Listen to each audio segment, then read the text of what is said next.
Oh, there you go. I got audio too. I can't see Steve's face though. Yeah, okay. Thank you. All right. We have an ambitious goal. 3 chapters today. We'll see how that works out. Okay. Do you remember what Doug talked about last week? Nope. Because it ties to what's in this chapter. Last week was talking about the coming of Christ. All right, that was what Isaiah was talking about when he was talking about the path, that blessed because the path coming down where it goes through Galilee, what's going to be happening, the wonderful counselor, all that there. So it's all about that. Well, this is the thanksgiving to God for that. And the whole chapter fits on a slide. It's kind of short. Then you will say on that day, I will give thanks to you, O Lord, for although you were angry with me, your anger is turned away, and you comfort me. Behold, God is my salvation. I will trust and not be afraid. For the Lord God is my strength and song, and he has become my salvation. Therefore, you will live joyously, draw water from the springs of salvation. And in that day you will say, give thanks to me, Lord. Call on his name. Make known his deeds among the peoples. Make them remember that his name is exalted. Praise the Lord in song, for he has done excellent things. Let this be known throughout the earth. Cry aloud, shout for joy, all inhabitants of Zion. For great in your midst is the Holy One of Israel. So what day is this referring to?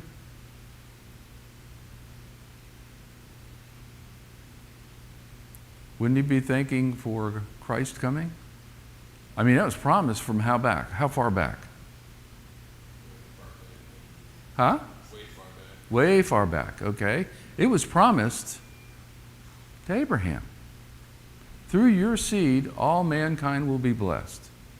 Here's the fulfillment of that particular promise. Because there was 3, right?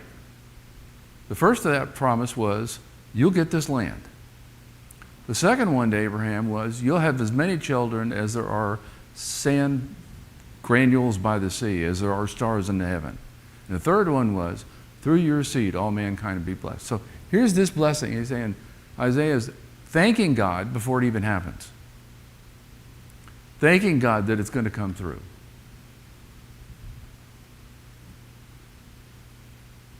How consistent is this with what he's praying for versus what the leaders in Judea believe?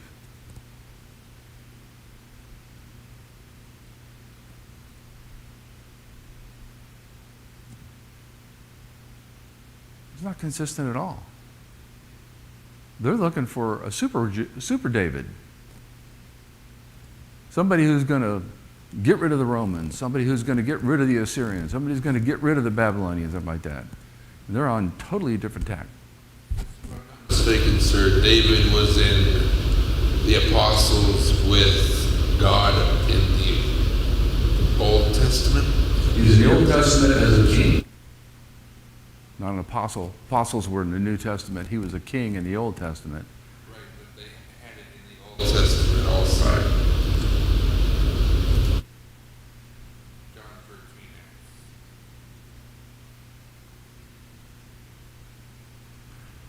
He refers to himself being of the house of David.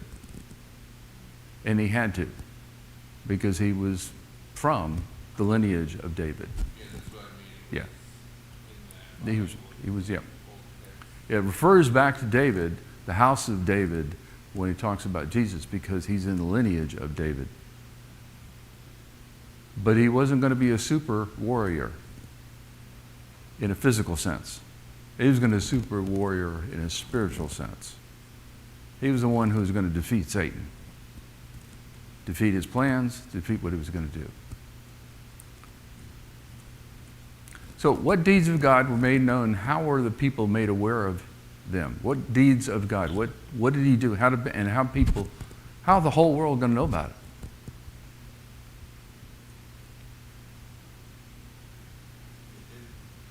They didn't. But when Jesus was here and he healed people, how did everybody know? Huh? Word of mouth. The people that saw it, he didn't do it in secret. Matter of fact, he couldn't do it in secret. The woman who just touched his hem, but he had all these people around him, and they saw all these things, and they told him. He was here. He really did it. There were witnesses on what he did. And then God inspired people to write it down, and now we can read about him and share it with the whole world. So this is his prayer, thanking God for sending Christ. Moving to the next chapter, that's not going to happen a lot in Isaiah, but it's going to happen a few times. So we have some prophecies about Babylon. Up and coming, hasn't come yet as far as a power, but it's coming. So, the oracle concerning Babylon, which Isaiah the son of Amos saw. Lift up a standard on the bare hill. Raise your voice to them. Wave the hand that they may enter the doors of the nobles. I have commanded my consecrated ones. I have called my mighty warriors, my proudly exalting ones, to execute my anger. What's this about? What's this oracle of Babylon about? What do you think it's going to be about? I'll give you a hint. We studied Daniel. Anger is only when Satan anger, and that is not very Christian-like. Well, this is anger of God towards his people because they've just ignored him. They've just ignored him. They just said, we're not going to worship you. We're not going to recognize you. We're going to recognize all these false gods. And he's frustrated with his people because they're just ignoring him. So it's about Babylon. So how does Babylon play in this?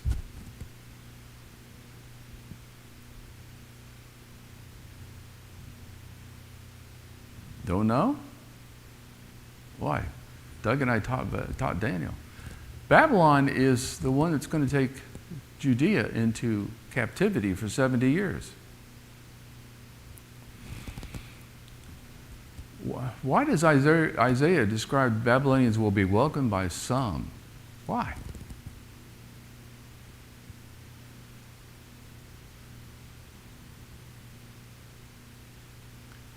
Don't you see all the things going on sometimes around you and wonder when somebody's going to try and change it? All the evil. Sometimes what you get is you go from the frying pan into the fire. So who are the consecrated ones, the mighty warriors, the proudly exalting ones? Who was that? People that knew God. No, this isn't the people who knew God. Matter of fact, these people didn't know really God much at all. These are the Babylonians. These are God's instrument, if you will. He's going to use the Babylonians to teach his people, to admonish his people. A sound of tumult on the mountains, like that of many people. A sound of the uproar of kingdoms, of nations gathered together. The Lord of hosts is mustering his army for battle. They are coming from a far country, from the farthest horizons. And the Lord and his instruments of indignation to destroy the whole land. So what does it mean, the tumult of mountains, the uproar of kingdoms? What are mountains representative of? Kingdoms, okay. So what is the mountains, the tumult of mountains, the uproar of kingdoms? What does that mean?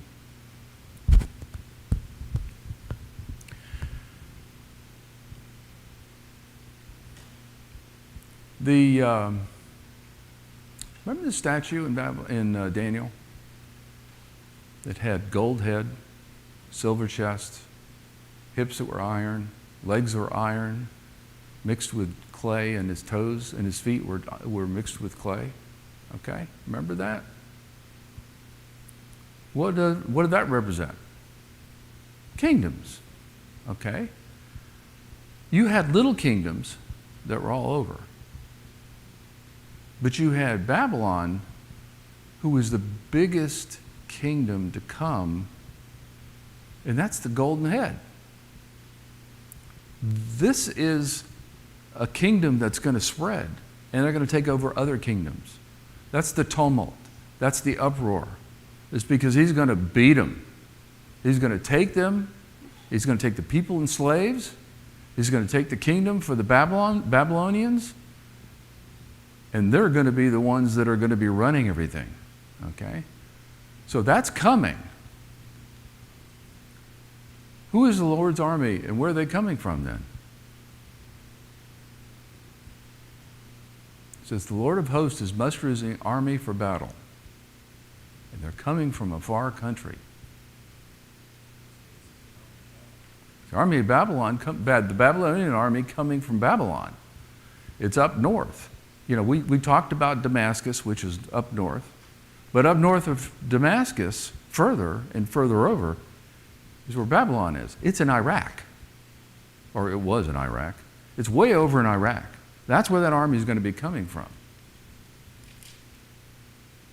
Go ahead. Idol worshippers, but God is going to use them for His purpose. They're idol worshippers, but He's going to use them for His purpose. And they don't know it. In the third year, this has been Daniel, in the third year of the reign of Jehoiakim, king of Judah, Nebuchadnezzar, king of Babylon, came to Jerusalem and besieged it. So this is the first chapter out of Daniel.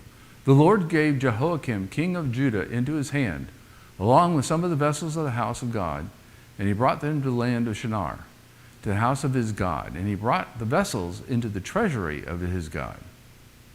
So it's what you were saying is, they didn't know God, but they saw this stuff that was in their temple, and Nebuchadnezzar took some of it back. So what did he come to do? Who came? Easy softball question. Who came to Jerusalem?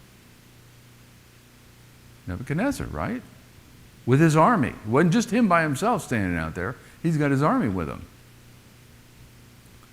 So who really conquered Jerusalem? God. God gave it to him. He didn't conquer it. God gave it to him. What do we understand Nebuchadnezzar brought from the house of God, and what don't we know of?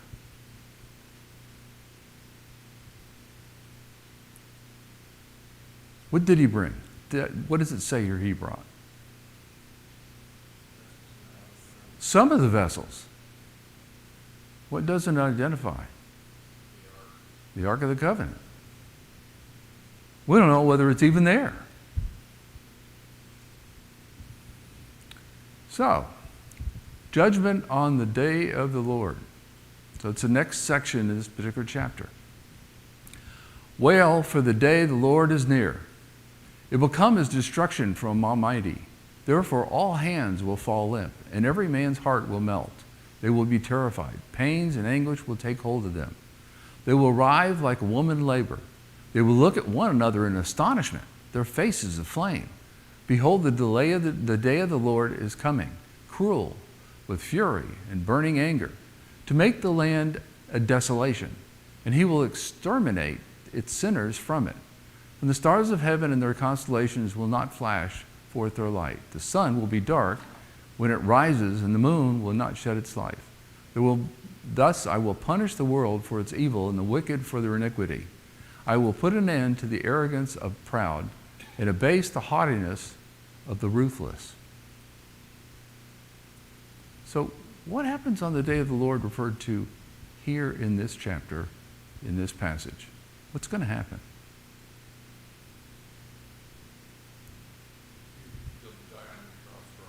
Even though how much we sin and how much we do wrong. You're right. He did do that. But that's not the day of the Lord he's talking about here. Right, but it's also It's true. history. Because if you look at the French Bible, it has it right in there. I know that. Okay? But what you said, Mickey, is he's going to destroy Jerusalem. This is, you could say, you could look at it and say, oh, it's the day of the Lord. Oh, it must be the destruction of the world, or it must be the destruction of this. But this is the destruction, coming destruction of Jerusalem. And I'll get to why that's substantiated later on in this chapter. But that's what it's talking about in this chapter is the people who are ruthless. What's the ruthlessness that the people have been displaying in Jerusalem? They've taken advantage of the weak, the poor, the orphans. They've stole from people, their own people they've stolen from them. And they're proud. They're arrogant. They don't need God. We can do it ourselves. And that's what he says, I can't stand that, okay? They're arrogant, and I'm going to fix it.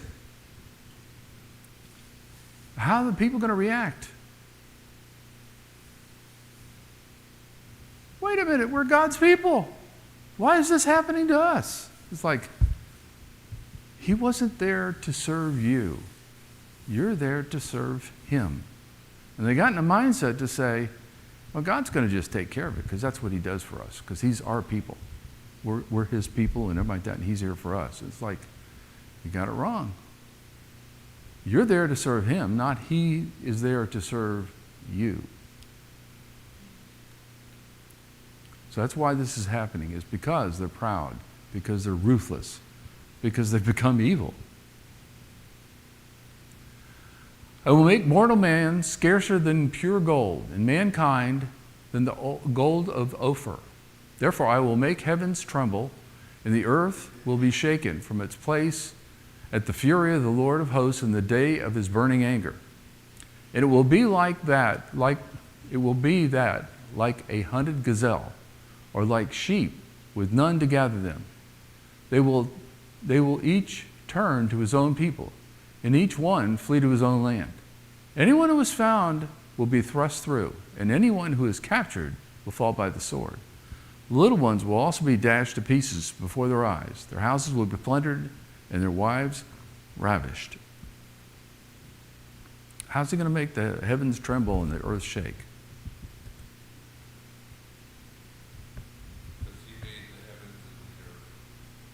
Yep, he made them. What's he going to do here that's going to make them shake? Huh? It might be an earthquake, or it might be, wow, this is God's people, and he's letting all this happen to them. And, huh? It's despair. Yeah, these people are going to be in utter despair because they can't believe it. First of all, they can't believe it's happening. And second of all is, it's going to go, everybody's going to see it. Everybody in God's realm is going to see what's happening, that God's allowing to happen. What are the Babylonians like?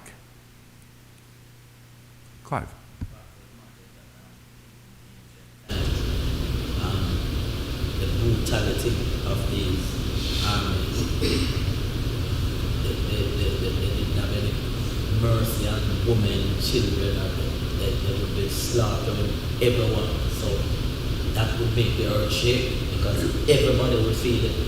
Everybody would feel it because it was so dramatic. It was so profound as far as what's being done. Were the Babylonians known for being nice? No. Ruthless. Cruel.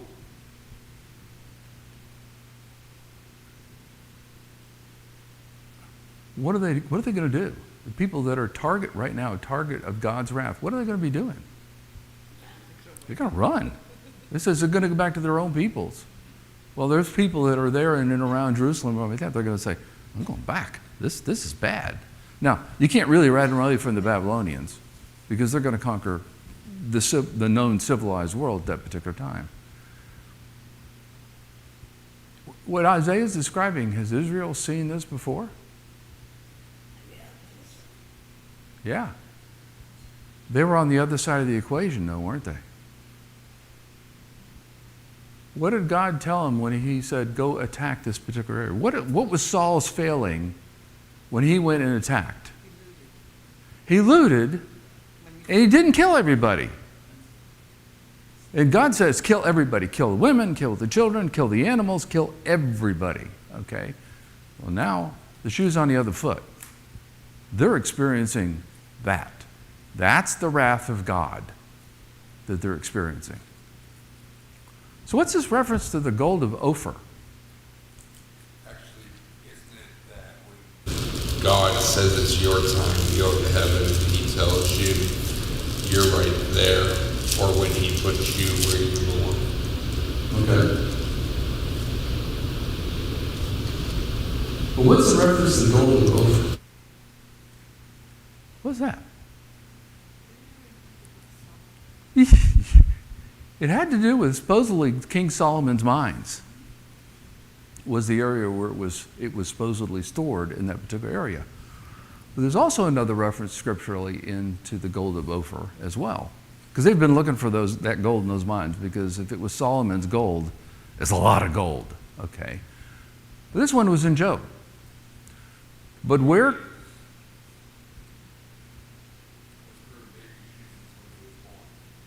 Well, he had 3 things that were given to him: gold, frankincense, and myrrh. But this is different gold that they're talking about when they're talking about the gold of Ophir. This is where Job's talking about here. But where can wisdom be found? And where is the place of understanding? Man does not know its value, nor is found in the land of the living. The deep says, it is not mine, it is not in me. The sea says, it is not with me. So he's looking for wisdom. Pure gold could not be given in exchange for it, nor silver could be weighed as its price. It cannot be valued in the gold of Ophir, in precious onyx or sapphire. So what, and you look at the things that are contrasted here. Gold, glass cannot equal it. He talks again about wisdom. He talks about coral and crystal and all those things, and pearls, that are all things that are physical things in this world that are really held up. But he talks about the gold of Ophir. What I was able to find in a lot of research, what he values most in this passage is wisdom, is when you mine gold, you can have small concentrations. Matter of fact, if you look at these shows that are on TV where they're mining gold, they get gold dust, okay? Every once in a while they get a little nugget. The gold in Ophir wasn't in little nuggets. It was in rocks. It was heavy concentrations of gold. Very easy to mine and very easy to get out. So it was precious gold because it was so pure in that particular area.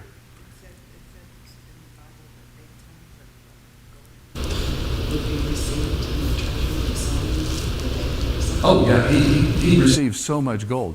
But the gold of Ophir was unusual because it was so pure and there was so much of it concentrated in the areas that you could really mine it easily. And of course, you know, if you're getting gold out of ore, it's a laborious process. Whereas if it's pure and it's coming out as a big rock of solid gold, it's a lot easier. That's the point that he's making about that gold of Ophir in this particular one out of Job, that kind of refers back to what Isaiah is saying, is that's why it's so precious in what he's talking about. So let's move on into Ezra, and he's talking about what's going to happen. He's talking about in Isaiah, in that last verse, what's going to happen to the area. And Ezra is when they've come back out of Babylonian captivity. So now the builders had the foundation laid at the temple of the Lord. So they've just come back, and they've just laid the foundation. The priests in their apparel with trumpets, and the Levites and the sons of Asaph with cymbals, to praise the Lord according to the directions of King David of Israel. They sang praises and gave thanks to the Lord, saying, "For he is good, for his loving kindness is upon Israel forever." And all the people shouted with a great shout that they praised the Lord because of the foundation of the house of the Lord was laid. Just the foundation. Yet many and priests and Levites and heads of the households of the old men who had seen the first temple wept with a loud voice when the foundation of the house was laid before their eyes. while many shouted for joy, so that the people could not distinguish the sound of joy from the sound of weeping of the people. For the people shouted with a loud shout, and the shout was heard far away. What's the city like? It was rubble. Probably things have grown up over it like that. It's begun to be buried by the sands and things like that. So that's what Jerusalem's like. And you've got two groups that have come back. You've got one group is new group. They were born in Babylon. What are they looking at it like? This is great. No, the new group's looking at it saying, this is great. We finally got the foundation of the temple laid. What are the people like that were taken into captivity, that knew what the temple looked like? They're probably in their mid-80s. What are they doing? They're crying. They knew what Jerusalem looked like. They knew what the temple looked like. And they know that it's been utterly destroyed and it's just been left for nature to creep back in. There's animals in there. There's growth that's all over in the place. What are the people like? What were the people like when they got taken into captivity? Excuse me?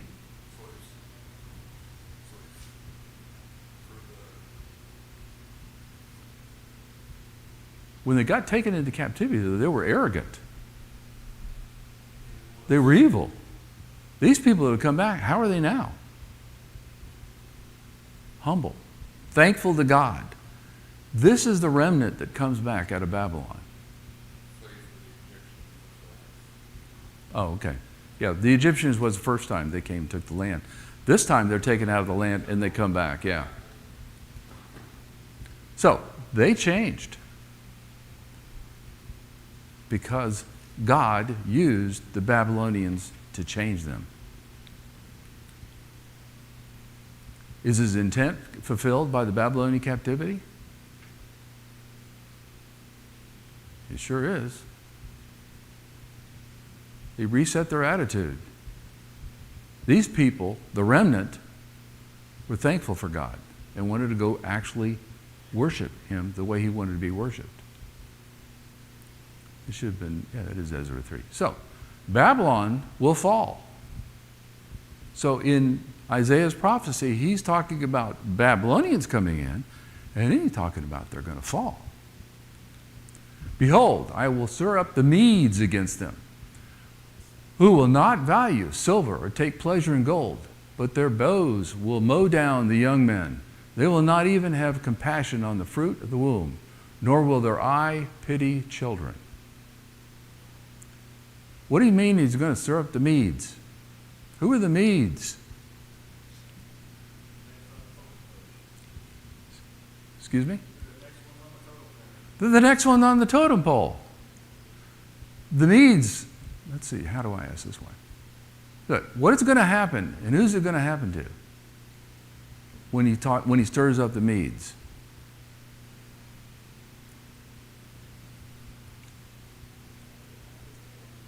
Medes are from Media and Persia. There's two people that are here, but the Medes were more relevant to what's going on because they were the part of the Mede-Persian Empire that took with Cyrus the Great. Remember Cyrus the Great? We talked about him. Cyrus the Great was a Persian. He was locked up with the Medes. Cyrus took Babylon from the Babylonians. He toppled it. And who was the one who's sitting as king now in Babylon? But we'll get to that in a minute. This is in Daniel. This is the inscription written, Mene, Mene, Tekel Upharsin. This is the interpretation of the message. Mene, God has numbered your kingdom and put it to an end. Tekel, you have been weighed on the scales and found deficient. Peres, your kingdom has been divided and given over to the Medes and the Persians. So this is where Daniel is giving the prophecy, or telling the grandson, I think it's the grandson of Nebuchadnezzar, you're going to lose everything, okay? It's going to be given over to the Medes and Persians. So what Isaiah was talking about, now Daniel is saying it's going to happen tomorrow to you. All you are going to be destroyed. The next part of this is rather strange, is when he told them, you're going to be destroyed and everybody's going to be destroyed, he says, oh, well, great, I'm going to put a robe on you and a gold chain. But, so what's kingdom is going to be given over to the Medes and the Persians? The Babylonian kingdom. They're the silver torso in that particular statue that Daniel interpreted for him, right? It's Babylonians, and then the Medes and the Persians. If you have later on in the book of Daniel, it talks about the Medes and the Persians. So you remember was it the goat or the ram? I think it was the goat that had two horns. One horn was bigger than the other horn. The Persian horn, which is the big one, and the Mede horn, which was the littler one. But it's talked about in Daniel, about the Medes and the Persians coming in. Who became the king of Babylon? Famous story about him. Darius. Darius the Mede. Darius the Mede was the king in Babylon because Cyrus went back to the Persian seat running the Mede-Persian Empire. But Darius stayed in Babylon to run that part of the Mede-Persian Empire. Who was the one who threw Daniel into the lion's den? Darius. And Daniel survived it. And what did Darius do when he got Daniel out? He took all the rest of the leadership that was there, that was Babylonian, and what did he do? He threw them in the lion's den. So he utterly destroyed the Babylonian structure through Darius and through Cyrus. So that's what Isaiah is talking about. He's going to stir up the Medes. He's going to take care of the Babylonians. In Babylon, the beauty of kingdoms, the glory of Chaldeans' pride, will be as God overthrew Sodom and Gomorrah. It will never be inhabited or lived in from generation to generation. Nor will the Arab pitch its tent there, nor will shepherds make their flocks lie down there. But desert creatures will lie there, and their houses will be full of owls. Ostriches will live there, and shaggy goats will frolic there. Hyenas will howl in the fortified towers, and jackals in their luxurious palaces. Her fateful time also will soon come, and her days will not be prolonged. So he's now saying what's going to happen ultimately to Babylon. What wonder is Babylon known for today? Hanging Gardens of Babylon. They still exist? Nope. What exists of Babylon today? It's by the Euphrates. It's in Iraq. But what's left? They think they found the site where Babylon was. See, that's all that sand and some structures been unearthed by archaeologists. That's where the city of Babylon was.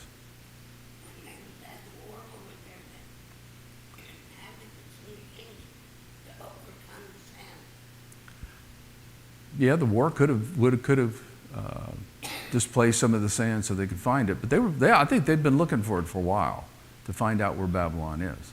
But that's where they think it was. But it doesn't exist. It's what Isaiah said. It'll be totally destroyed. It was. Darius was there for a while, but remember, there's another empire that comes after the Persians, right? The Mede Persians. Which empire comes after the Mede Persians? Alexander the Great, and the Greeks come after him. And after that, this particular city is just going to kind of go away. So that's what it looks like today. So Israel taunts somebody. Who do you think they taunted?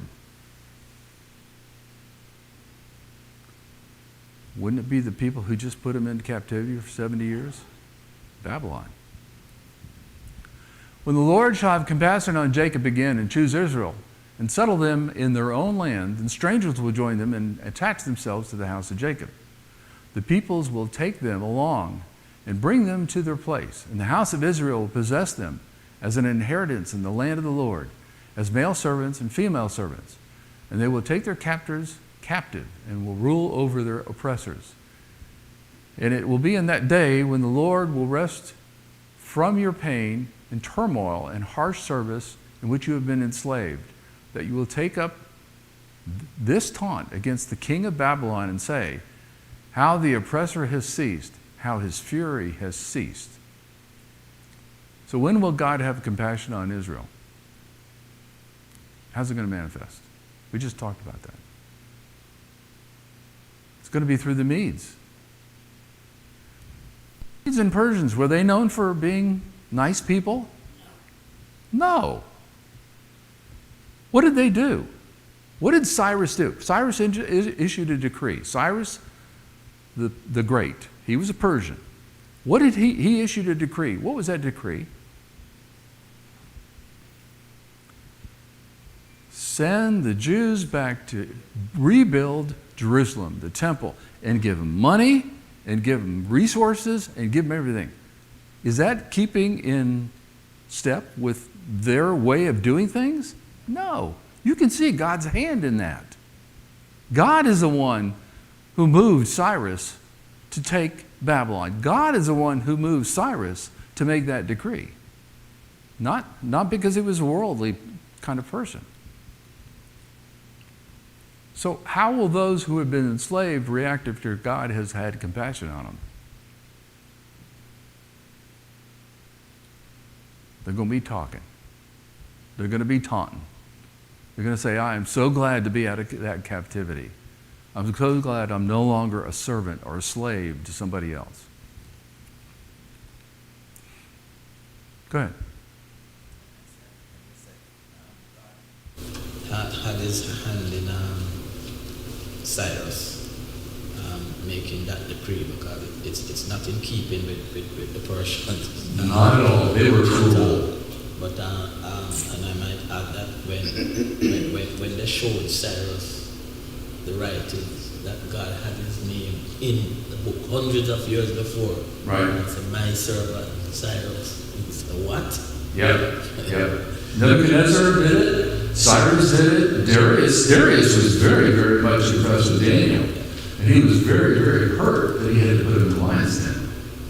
So the Lord has broken the staff of the wicked, the scepter of rulers, which used to strike the people in fury with unceasing strokes, which subdued the nations in anger with unrestrained persecution. This is the Babylonians. The whole earth is at rest and quiet. They break forth into shouts of joy. Even the cypress trees rejoice over you, and the cedars of Lebanon saying, since you were laid low, no tree cutter comes up against us. Sheol from beneath is excited to meet you when you come. It arouses for you the spirits of the dead, all the leaders of the earth. It raises the kings of the nations from their. It raises all the kings of the nations from their thrones. Whose staff is broken? The Babylonians, right? It was broken by Cyrus, but ultimately by God. Who are the people that were struck? Israel, the Jews, and a whole lot of other nations that were underneath the thumb of the Babylonians. And they're cheering that the Babylonians have gotten, because it was harsh slavery that they were in Babylon. Why did God allow them to be struck?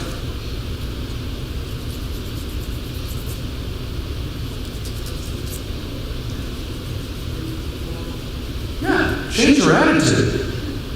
You know, they were arrogant, they were prideful, they were kind of mean to their own people. They said, you need an attitude adjustment. Seems like it happens individually to us as we go along. Yeah, it happens individually where we go, we start reflecting back on things and go, oh yeah, okay.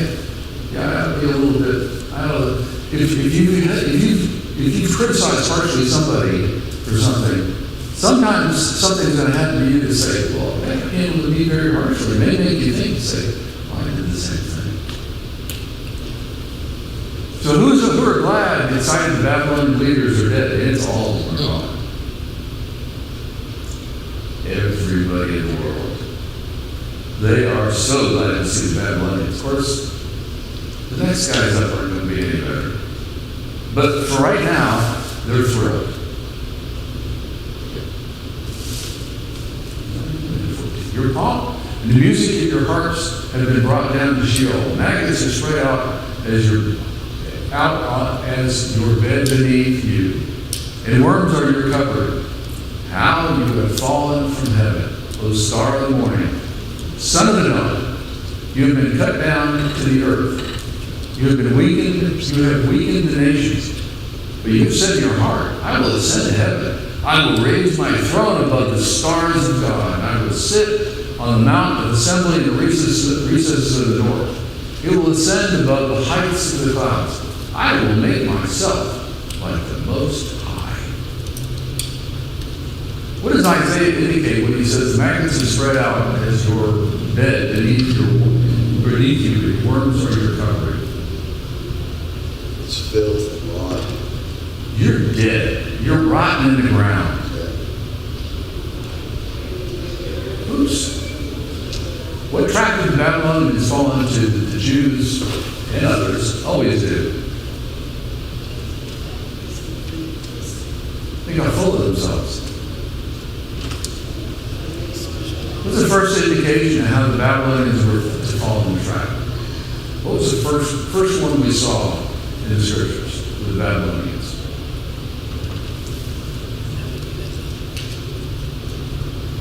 Got this one out of Daniel. And all this happened to Nebuchadnezzar the king.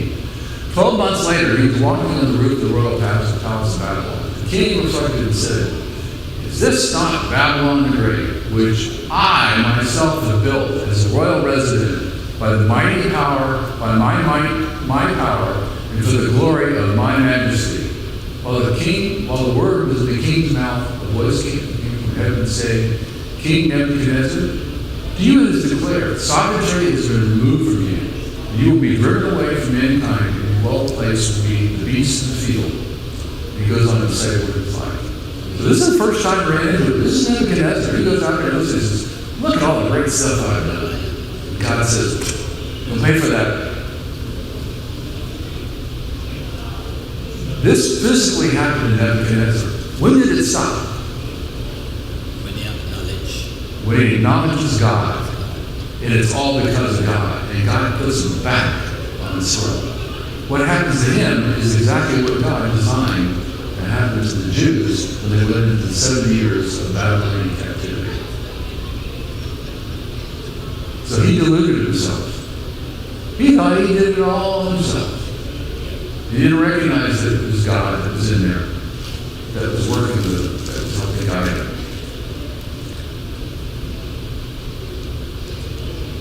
So I think I'm going to pick up here next week and finish on 4. What was Daniel 4? We're picking up at 14 and finish it off. But we got through almost 3 chapters today.